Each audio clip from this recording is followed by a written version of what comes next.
За хуулиар дүгнэлт гэхээс илүү би зүгээр мэрэгжлийн хүний хувьд харахад хов хүний хувьд би хариулчих. Энэ чинь ерөнхий архитектурын зураг батлаагүй юм биш үү? Батлаагүй үед чинь өөрөө батлагдсан зураг төсөггүй байхгүй юу?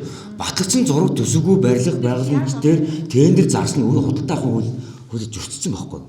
Тэгээ худалдаах өөрөө тайлбар өгөлдөө. Тэгээ дараа нь дагаад гэрээд байгуулсан. Энэ чинь өөрөө анханасаа хууль бус юм анханасаа хийгээ овцсон юм дээр тэгээ бид нар ингээл нэг байцч хідэн дүгнэлтэн дээр яриад зах шаардлагагүй байхгүй юу? Дүгнэлтүүд хүчингүй болж байгаа. Тэгээд одоо худалдаах ерөөсөө хариулт өгөлдөө. Хариулт өгөө. Зурга тавь. Үнэхээр хуулийн дагуу байсан юм үгүй. Энд чинь хуулийн дээр тов тодорхой байгаа шүү дээ. Батлагдсан зураг төсөлтөө энэ зүйл дээр худалдаах ажиллагаа чинь тендерээ зарлаа явна шүү дээ. Тэр нь байхгүй шүү дээ. Ерөнхий архитектур зураг батлаагүй би гарах зураг гэж бол чи батлсан зураг төсөөгүй юм дээр тендерээ зарлаад явсан юм биш үү. Энд дээр нэг байцаагчны дүгнэлтүүдийг ингээд яриад явах бол нэг сонин зүйл биш өнөө гэж бодож байгаа. Тий. Тэгэхээр одоо худалдаа авахаа тэр зургаа тавиач гэж хэлмээр.